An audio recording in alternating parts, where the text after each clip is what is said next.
시간에 사람의 시각에 대해서 함께 공부하고 있었죠. 그쵸? 네, 그래서 각막이 기본적으로 빛을 모아주는 역할을 하고 수정체가 이제 초점을 미세 조정해주는 역할을 하는데 어떻게 하냐면은 이제 모양근이라고 하는 애가 수정체를 잡아 당기기도 하고 그쵸? 네. 수축시키기도 하면서 렌즈의 두께 자체를 바꿔주는 거죠. 그쵸? 그에 반해서 사진기는 어때요? 렌즈 자체를 바꾸는 게 아니라 같은 렌즈로 거리를 바꿔서 초점을 변화시키는 거죠. 그쵸? 예. 그렇게 되다 보니까 어때요? 앞뒤로 긴 공간이 필요한데 사람은 그런 게 필요 없죠. 그쵸? 네, 왜냐면 렌즈 자체가 그쵸? 바뀌니까요. 그러한 이제 그 이점 때문에 우리가 있는 그러니까 이점이 있는 거고요. 그리고 이제 또 하나는 이제 거리로 조정하려 그러면은 이게 그러니까 예를 들어서 이만큼을 세워야 돼요. 그쵸? 쭉 앞으로 튀어나오게 해야 돼요. 그러면 여기 끝에서 여기 끝까지 네, 이거 하려면은 시간이 되게 오래 걸릴 거 아니에요. 그쵸? 네, 그런데 렌즈만 팍팍팍팍 바꾸는 거니까. 그쵸? 우리가 예를 들어서 이거를 잡아 당겼다가 이렇게 줄였다가 이거는 금방금방 되잖아요. 그쵸? 네. 그래서 그 초점을 상당히 빠르게 변화시킬 수 있다는 그런 장점을 우리가 갖고 있습니다. 우리가 흔히 눈이 나빠진다라는 거 있잖아요. 눈이 나빠진다. 그게 네. 뭐냐면은 수정체가 이게 그 뭐 수축을 했든지 늘어나 있든지 뭐 이런 그 상태에서 이게 그 탄력성을 잃는 거예요. 아, 그래서 네, 고정되어 있는 상태가 되는 겁니다. 그래서 네, 너무 한 곳을 너무 오래 보고 있지 마라라고들 얘기하잖아요. 그쵸? 네, 그게 이제 그런 의미 때문에 그런 거예요. 그래서 가까운 곳도 봤다가 먼 곳도 봤다가 그쵸? 눈도 좀 쉬어졌다가 그렇게 해야 되는데 가까운 곳만 계속 집중해서 보는 그런 습관을 한 몇 년 이렇게 가다 보면은 이제 수정체가 탄력을 잃는 아, 그래서 네, 거기로 얘가 이제 맞춰져 버리는 거죠. 그쵸? 그래서 이제 초점이 이제 그 안 맞춰지기 때문에 이제 어떻게 하는 거예요? 선생님처럼 앞에 렌즈를 하나, 그쵸? 더 아, 씌워주면은 이제 오히려 초점이 맞기 시작하는 거죠. 그쵸? 그런 네, 겁니다. 자, 그래서 이제 요 중간 부분 요 이어서 해볼게요. 그래서 그 렌즈를 달고 다녀야 하는데, 그쵸? 굉장히 비효율적이라는 거죠. 그래서 모양근이 이완할 때, 요 얘기를 이제 했었습니다. 그래서 그거를 이제 풀어서 설명해보는 그 부분을 이어서 설명해 볼게요. 492쪽에 밑에서 두 번째 단락입니다. 네, 자, 잠시 동안 가만히 생각해 보라. 여러분은 지금 편안히 앉아 이 책을 공부하면서 읽고 있는 단어에 초점을 맞추고 있다. 그런데 갑자기 누가 불러요. 어머니가 부릅니다. 여러분은 고개를 들어서 방 저쪽 끝에 있는 어머니를 쳐다봅니다. 그러면 여러분이 인식하기도 훨씬 전에 이미 어머니에게 초점이 맞춰져 있어요. 그쵸? 네, 순간적으로, 그쵸? 어떤 네. 대상에 관심을 보이는 한 우리 눈의 초점을 거기에 따라 즉각적으로 바뀌게 됩니다. 이게 바로 이제 수정체를 그렇게 순간순간 조정을 해주는 거예요. 근데 굉장히 그 미세 조정이 빠르게 일어나죠. 그쵸? 네. 그리고 정확하게 일어납니다. 자, 이제 사진기가 이런 식으로 초점을 맞추기 위해 얼마나 오랜 시간이 걸려야 할지에 대하여 잠시 가만히 생각해 보라. 여러분이 지금 이 페이지를 찍으려다가 갑자기 어머니의 사진을 찍어서 방 안으로 들어오는 어머니를 놀래주기로 한다. 사진기가 이런 식으로 초점을 바꾸기 위해서는 얼마나 오랜 시간이 걸리겠는가? 아무리 짧아도 0.5초는 걸릴 것이다. 아마 더 많이 걸릴지도 모른다. 그래서 우리 흔히 초점 안 맞은 사진 종종 찍히죠, 그쵸? 네. 갑자기 바꾸면은 초점이 안 맞게 되죠, 그쵸? 네. 자, 그렇게 되는 이유가 이제 이런 겁니다. 자, 그런데 이것은 우리 눈이 초점을 변화시킬 수 있는 속도보다 수백 배나 느린 속도래요. 0.5초가 수백 배나 느리답니다. 그러니까 우리는 뭐예요? 우리 눈은 진짜 순간적으로, 그쵸? 예, 수정체를 잡아당기고 수축시키면서 초점을 정확하게 빠르게 바꿀 수 있는 그런 능력을 갖고 있는 거죠. 자, 일단 어떤 상의 초점이 실제로 망막에 맺히게 되면 그 상이 거꾸로 맺혀요. 근데 이게 참 재밌어요. 그쵸?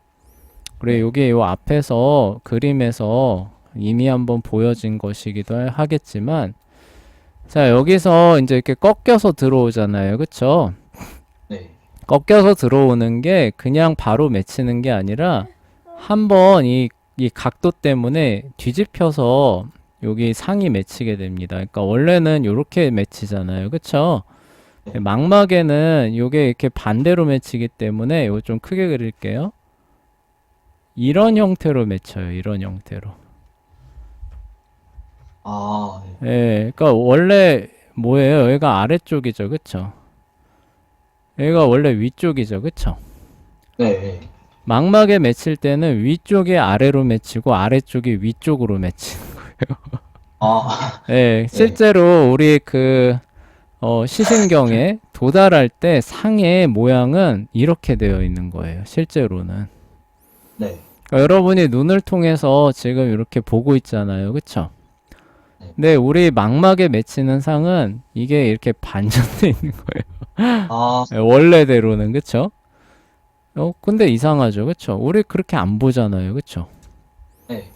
이건 왜 그러냐면은요, 이제 설명을 하게 될 텐데, 그게 학습에 대한 결과래요.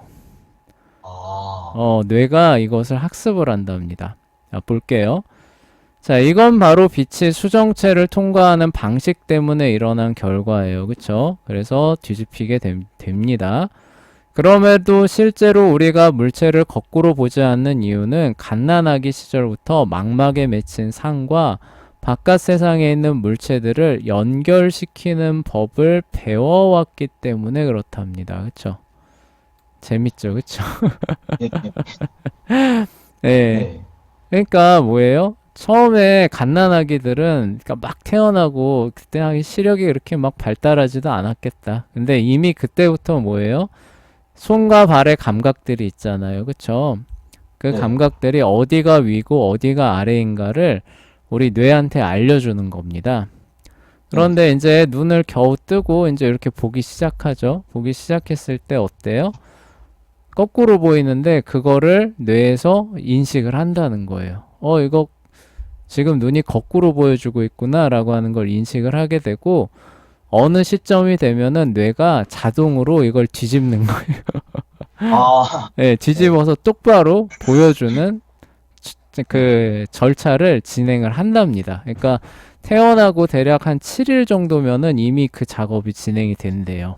그러니까 우리도 모르는 사이에 아주 꼬꼬맹이, 지금 여기 선생님 품에 안겨 있는 아, 요 애기보다도 훨씬 더 어렸을 때, 진짜 갓 태어난 신생아 때, 그래, 네 얘기하는 거야.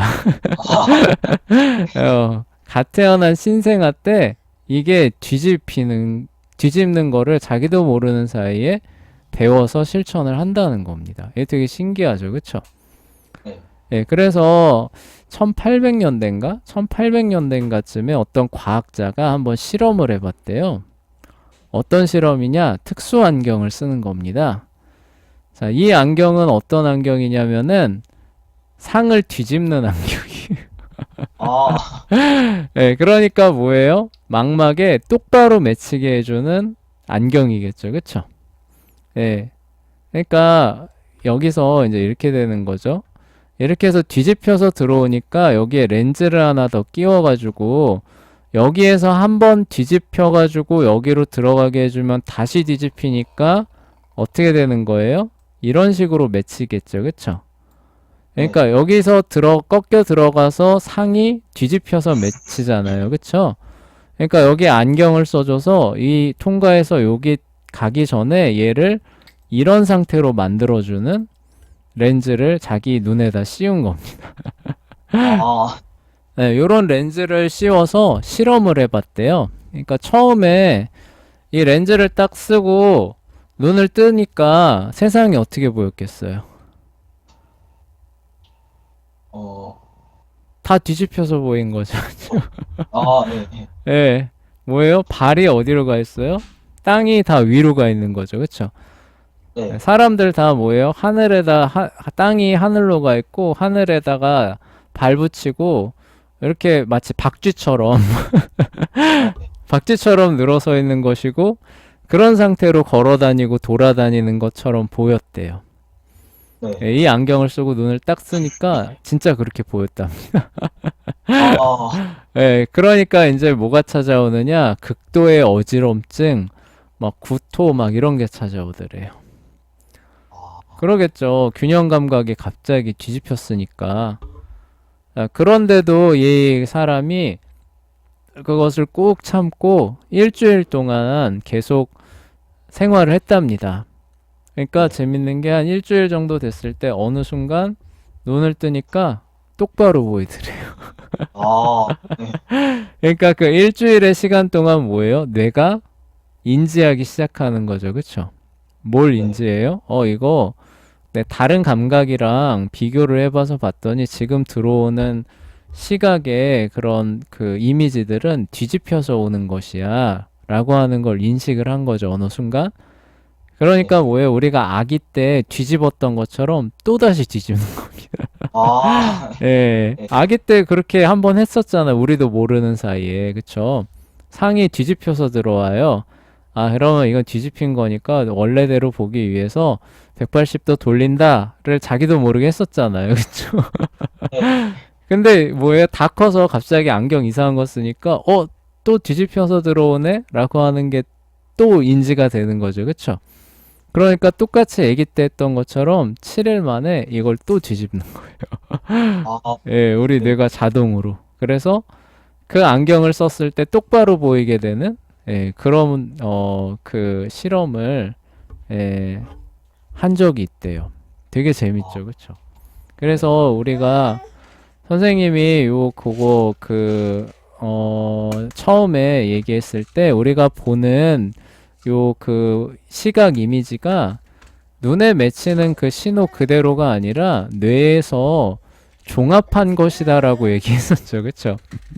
네, 예, 뇌에서 종합한 거예요. 그리고 이게 다가 아닙니다. 이게 다가 아니라 상대적인 그런 어떤 그 비교값도 같이 넣어서 또 구현을 해요.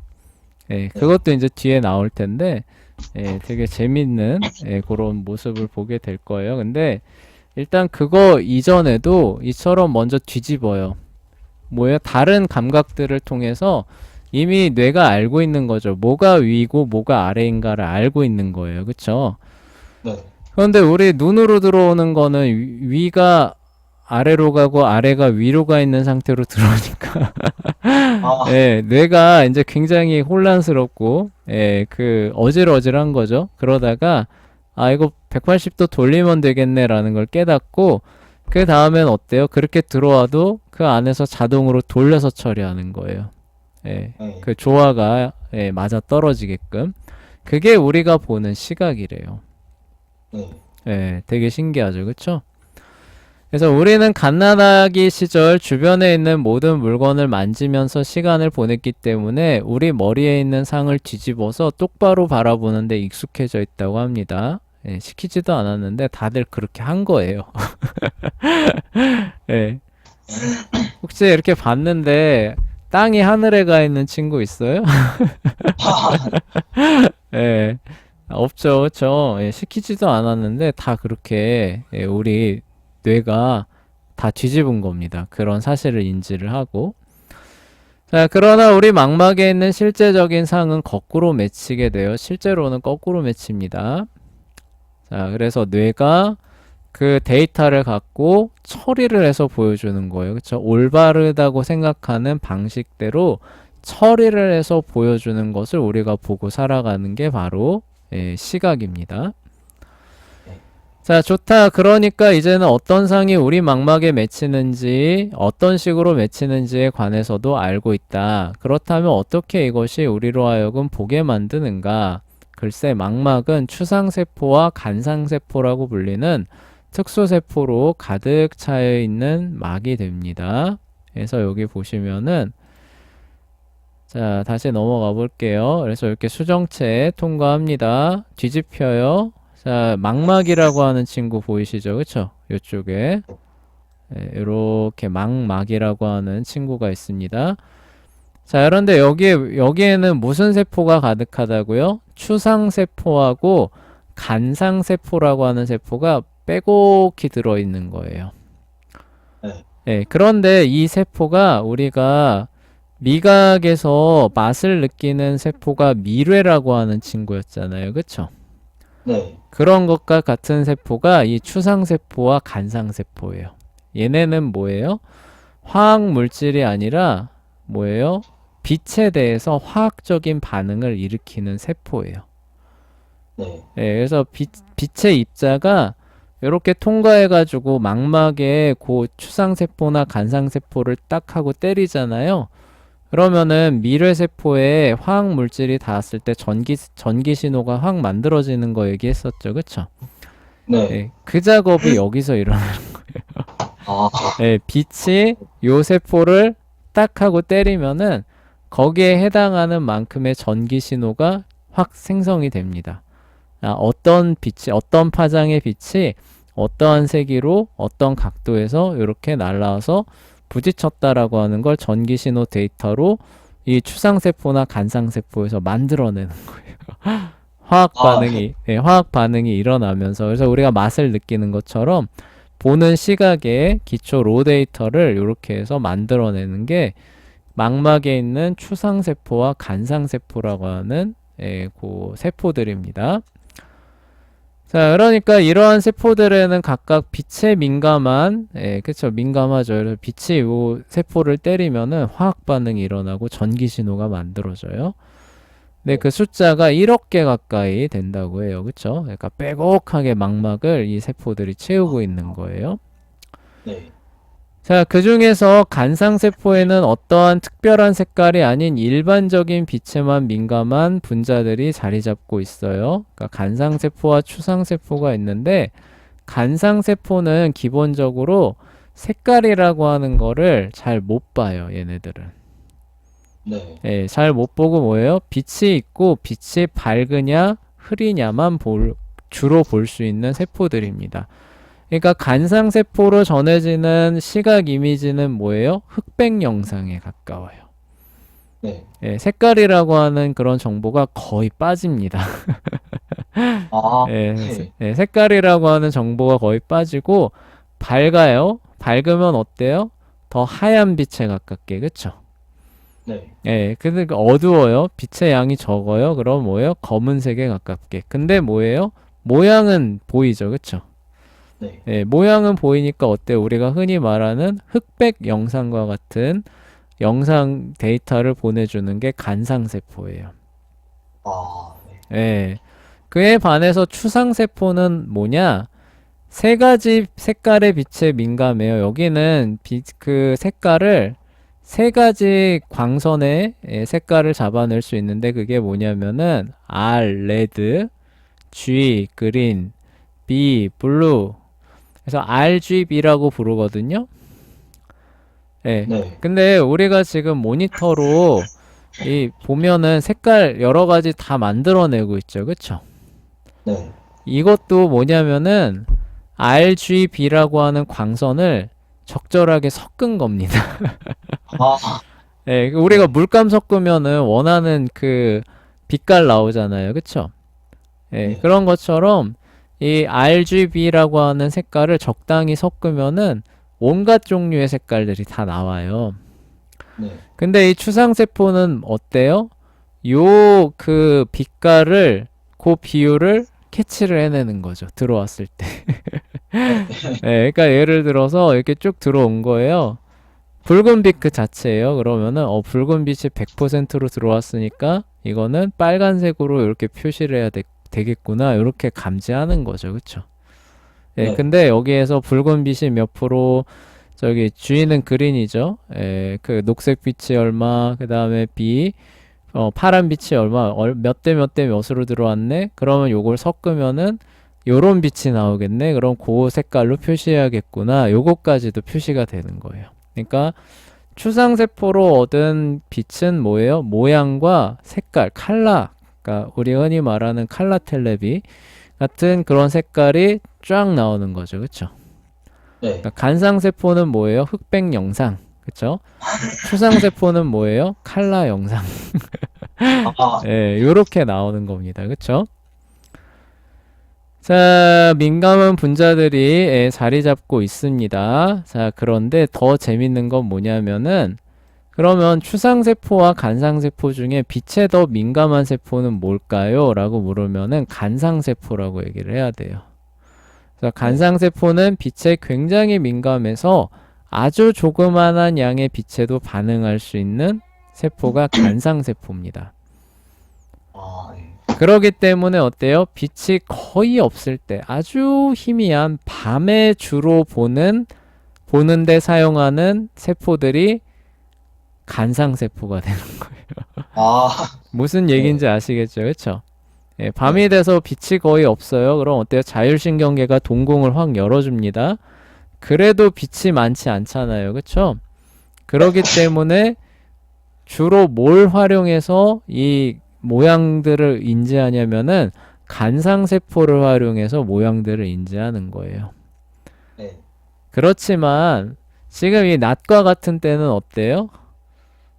충분한 빛이 있죠. 그쵸?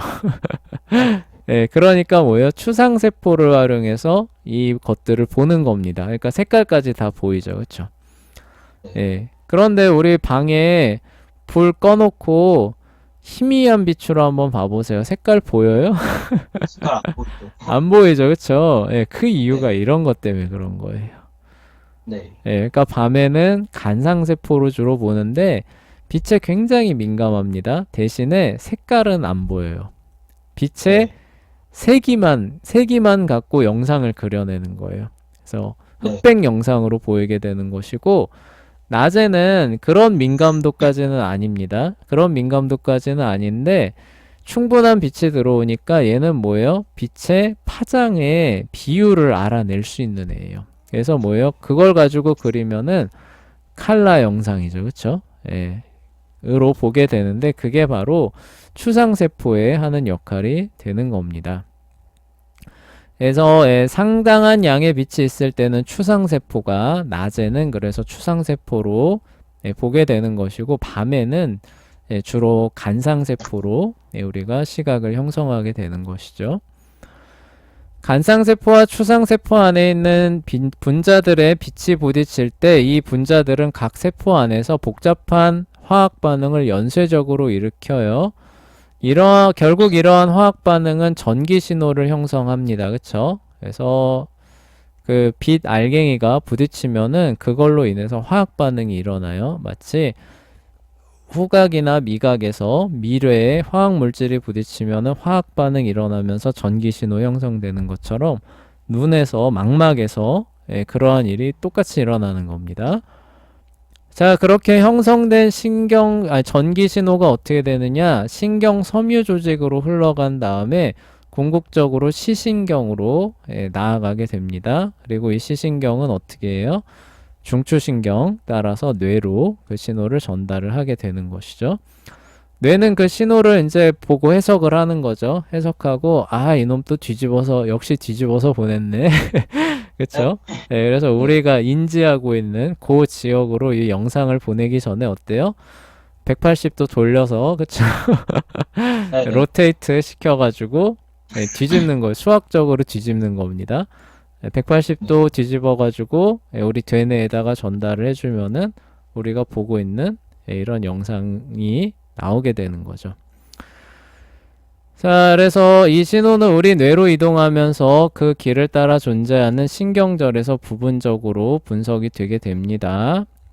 자, 최종적으로 이런 식으로 처리된 신호들은 대뇌에 도달하게 되죠. 그쵸? 예, 대뇌에 도달하게 되고 거기에서 이 정보가 뇌의 수많은 다양한 부분에서 분석이 됩니다. 그런 다음 우리 뇌는 이 모든 정보를 함께 조합을 합니다. 그쵸? 예, 그래서 조합을 해서 뒤집어야 되겠죠? 아, 예. 예, 그리고 단순히 뒤집는 것뿐만이 아니라 이제 크기 비교도 해요. 예, 그거 이제 뒤에 얘기 나올 겁니다. 예, 그렇게 해서 뭘 좀 더 크게 보이게 만들고, 뭘 좀 더 작게 보이고 만들고, 이런 그 조정들도 해요. 예, 그렇게 네. 해서 우리가 보이는 상을 짠 하고 만들어내게 돼요. 우리에게 제공되는 상을 만들어낸다. 좋다. 자, 여기에 정말로 놀라운 부분이 있다. 뭐가 놀라우냐? 이 모든 과정이 1000분의 1초 안에 일어난다. 아, 어, 네. 그쵸? 예, 빛이 이렇게 꺾여 들어와가지고 상이 맺혔는데 그 상의 망막에서 뭐예요? 화학 반응을 일으켜서 전기 신호를 일으키게 되고 그 신호가 뭐예요? 신경절을 따라 들어가고 시신경 따라 들어가고 아, 그쵸? 네. 시신경 따라 들어간 게 또 경로가 또 분석이 돼야 될 거 아니에요? 아, 얘는 중추신경 따라서 뇌로 가래야. 그래서 이렇게 뇌에 가면은 이제 뇌에서 이제 또 그 뭐냐 시상이 대뇌 어디로 갈지 정해주죠. 자, 그럼 거기 가서 분석을 해보니까 아 뒤집혀서 왔네. 자 다시 180도로 뒤집고 아, 예, 그리고 또 다른 정보들과 이렇게 조합을 해서 네가 지금 눈을 통해 본 거는 이런 모양이야 하고 우리 눈에 짠 하고 보이게 되는데 그게 뭐예요? 1000분의 1초 네. 안에 그 정보 처리가 다 일어난다는 거예요. 네. 진짜 놀라운 거죠. 그쵸? 네. 예. 자, 잠시 동안 가만히 생각해보라. 빛이 우리 눈의 망막에 부딪힐 때 그 빛은 수백만 개의 세포를 활용하여 복잡한 화학 반응 장치를 가동시킵니다. 그렇죠? 수백만 개의 세포가 동시에 화학 반응을 일으키고 동시에 전기 신호를 만들어내는 거예요. 그 다음에 대략 1억 5천만 개의 신경을 통하여 신호를 내려보내고요. 이러한 1억 5천만 개의 신호가 신경을 통하여 내려갈 때 각 신호는 그 길을 따라 존재하는 신경 단위에서 미리 처리가 돼요. 아, 그죠? 네. 예, 1억 5천만 개의 신호가 각각 전달되는 정보를 기초로 모두 대뇌의 적절한 부분을 아, 자기 경로를 찾아간대요. 그쵸? 와, 이거 참 대단해요. 그쵸? 예, 와, 우리는 그 차 타고 갈 때 조금만 네. 차가 그 도로에서 조금만 차가 밀려도 막 막혀가지고 네. 예, 예, 그런데 이 신경 그 얼마 되지도 않는데 거기에 1억 2,500만 개가 확 와 대단하죠. 그쵸? 딱, 예. 예, 근데 그게 더 놀라운 거는 시각 정보만 가느냐는 거예요. 예, 그쵸? 예. 촉각 정보 가야 되죠. 후각 정보 가야 되죠. 청각 정보 가야 되죠. 미각 정보. 아, 이것도 네. 동시에 처리되고 있다는 거예요. 그리고 가는 것뿐만이 아니라 뭐예요? 내려가는 신호도 있죠. 그쵸? 예, 심장 계속 네. 뛰어야 되고 소화시켜야 되고 숨 쉬어야 되고 이런 것들이 어, 예, 다 동시적으로 정확하게 처리가 되고 있다는 거예요. 진짜 네. 놀라운 거죠. 그거 생각해 보면은. 와, 왜 네. 어떻게 이게 가능하지 싶어요. 자, 그런 다음에 우리의 뇌가 각 신호를 분석해서 우리 마음의 상을 형성하기 위해서 그 정보를 함께 모읍니다. 이 상은 이 세상에서 가장 좋은 사진기가 만들어낸 성보다 훨씬 예리하고 선명할 뿐만 아니라 해상도도 굉장히 높죠. 그쵸? 네. 자, 그런데 이 모든 과정이 1000분의 1초 안에 일어나는 일입니다. 이토록 많은 신호를 이토록 정확하게, 이토록 짧은 시간에 처리할 수 있는 컴퓨터는 오늘날 어디에도 없으며, 뛰어난 응용과학자들이 상상할 수 있는 어떤 컴퓨터보다도 훨씬 탁월하지요. 그래서 선생님이 저번에 얘기했었죠. 지금 AI 하는데 AI가 사람처럼 5가지 감각을 동시에 활용해서 정보를 처리하는 게 아니다라고 얘기를 했었던 이유가 이런 거예요. 아, 네, 네. 지금도 지금 그냥 텍스트잖아요. 그쵸? 네. 텍스트로만 하는데도 이 정보 처리량이나 에너지 소모량이 너무 많아가지고 막 뭐 저기 뭐냐 아우 이거 큰일 났네 이러고 있잖아요. 그쵸? 네. 예. 근데 네. 이 AI가 더 발전해서 이 AI가 동시에 보기도 하고 이제 로봇 형태로 나와서 뭐 촉감도 느끼고 미각도 느끼고 이런 것들 동시 처리해봐라. 예, 그러면은 이제 컴퓨팅 능력이 딸리는 거예요. 아, 예, 계산 능력이 딸리게 되는 겁니다. 그쵸? 예, 그리고 그걸 하기 위한 전력 소모도 또 부지 기수로 늘어나는 거죠. 그쵸? 예, 그런데 우리는 뭐예요? 아무렇지 않게, 그쵸? 계속 얘기하지만 밥 한 끼 먹고 예, 이 작업을 아무렇지 않게 계속하고 있다는 거예요. 예, 이게 참 얼마나 놀라운 거예요. 그쵸? 하나님께서 이렇게 신묘막측하게 우리를 지으신 거예요. 자, 실제로 우리 눈과 뇌에서 몇 초마다 일어나는 일을 흉내내기 위해서는 크레이 컴퓨터로도 100년 정도의 연산 시간이 필요할 것이라고 추정되고 있다고 해요. 도대체 누가 이처럼 탁월한 체계가 우연히 발전되었다고 믿을 수 있단 말인가? 그쵸? 다음 단락으로 넘어가기 전에 내가 여러분에게 눈에 대하여 가르쳐주고 싶은 것이 한 가지 더 있다. 시신경이 눈 뒤쪽으로 들어가고 있다는 사실에 주목하라. 그러니까 무슨 얘기냐면은 이거예요. 망막에 추상세포와 간상세포가 이렇게 많이 있잖아요. 그쵸?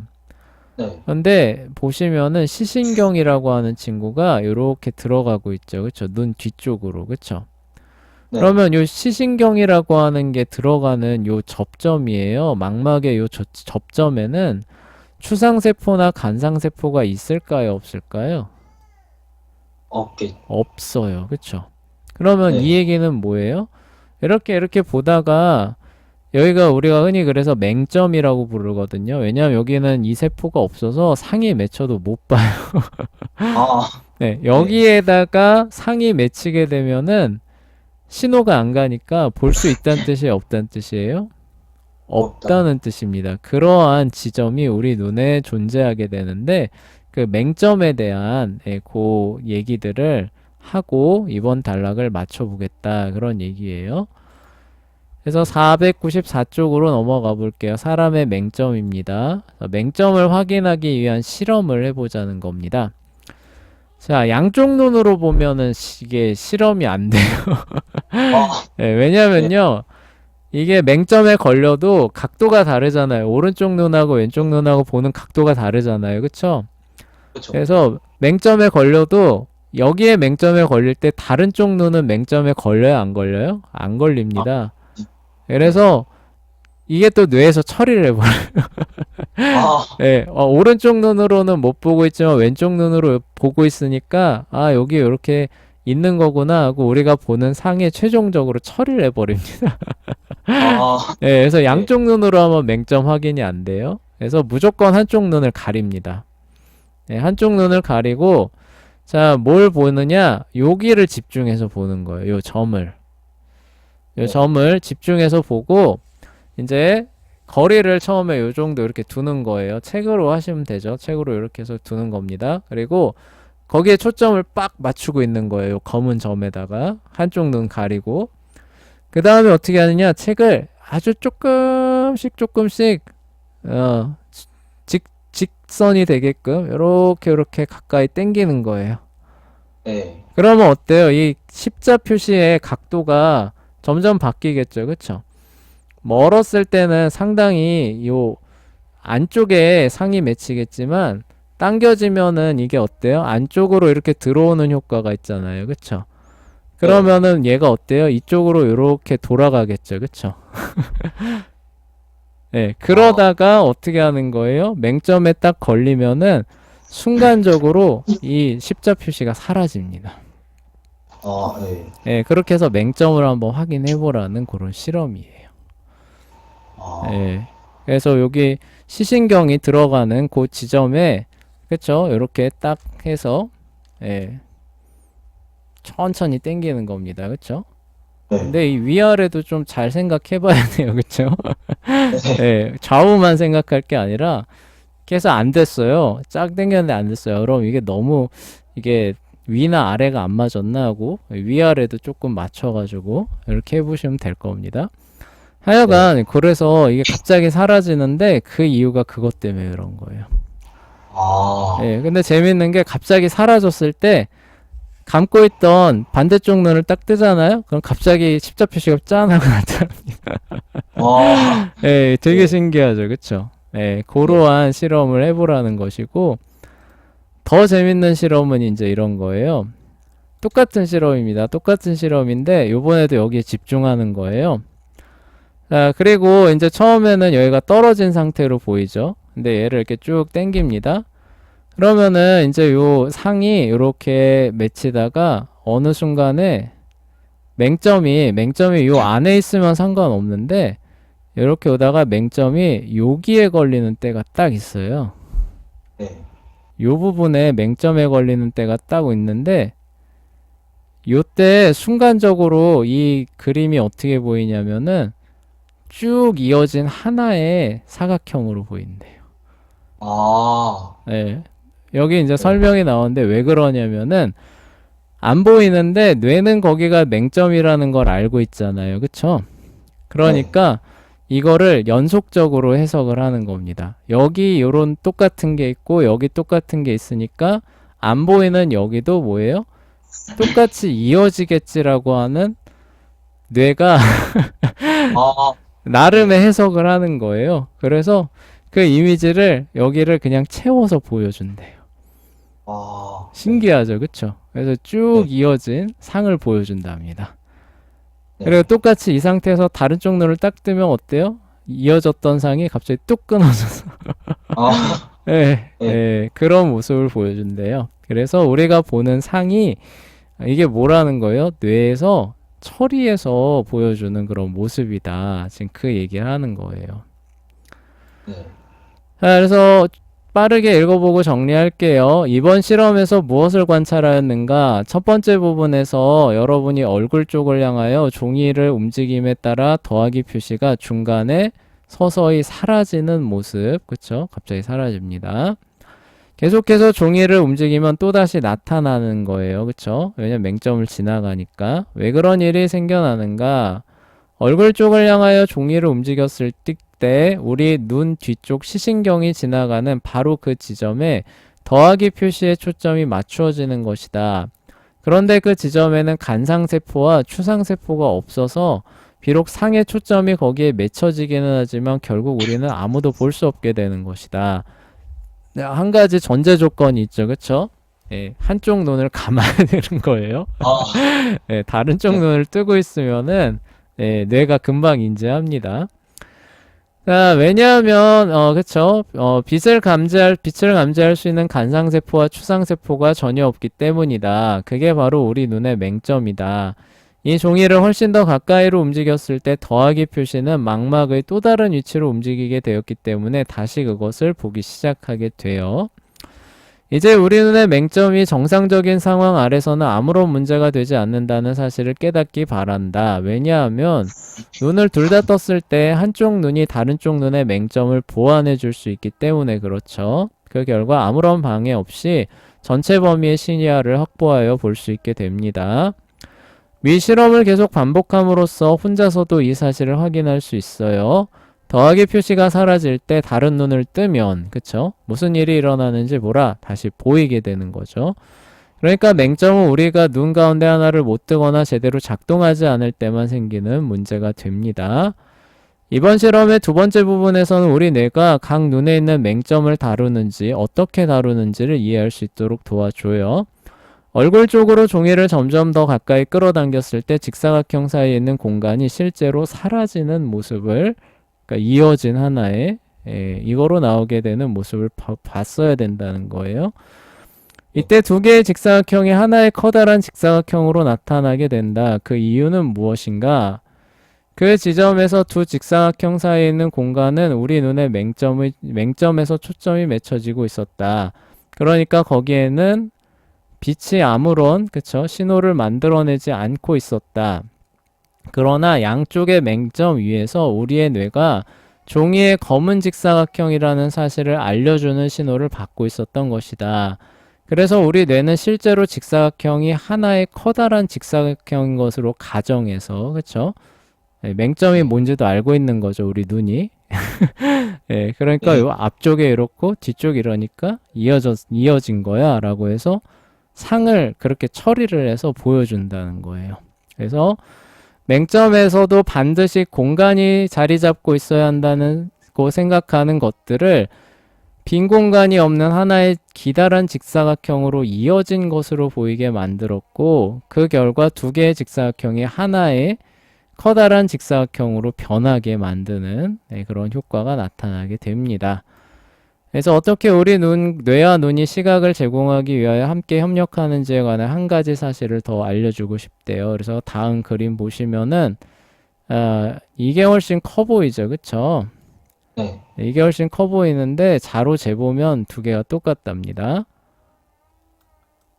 그런 부분들 역시 마찬가지라는 거예요. 왜 그러냐? 뇌가 해당 물체의 크기를 비교해요. 그쵸? 비교해서 얘는 작은 거에 둘러싸여져 있으니까 크다라는 형태의 상으로 보여주는 거예요. 아, 얘는 뭐예요? 비교해서 작으니까 작은 형태의 상으로 보여주는 겁니다. 그래서 우리가 그냥 이렇게 봤을 때는 훨씬 더 작아 보이는데 센티미터 재보면 똑같다는 거죠. 그쵸? 네. 그래서 이제 재밌는 게 달이 떠오를 때는 훨씬 크게 보인대요. 아, 왜요? 우리가 보고 있는 이런 저기 뭐냐, 그 산이나 건물 위에 걸린 것처럼 보이잖아요. 그쵸? 그래서 그 네. 달이 엄청 거대해 보이는데, 이게 여기 있는 얘기예요. 그 달이 이제 하늘 위에 뜹니다. 하늘 위에 뜨면 우리가 봤었던 그 거대한 달이 아니라 요만한 달로. 아, 예, 그게 이제 요런 효과 때문에 그런 거래요. 그래서 자, 그것은 우리 눈과 뇌의 상호작용으로 일어나는 현상 때문에 그런 거예요. 달이 지평선에 가까이 있을 때 뇌는 크기라는 측면에서 달과 비교할 수 있는 대상들이 많아요. 그래서 다른 대상들과 비교해서 그 상을 제공하기 때문에 그렇게 보이게 된다고 합니다.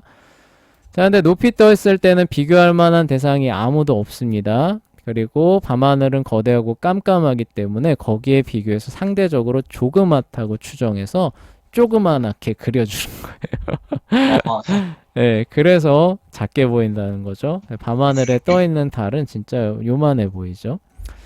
자, 실제로 우리는 지평선 가까이에 들어왔을 때 드러나는 달의 크기를 높은 하늘에 있을 때 드러나는 달의 크기보다 훨씬 더 정확하게 판단할 수 있어요. 그쵸?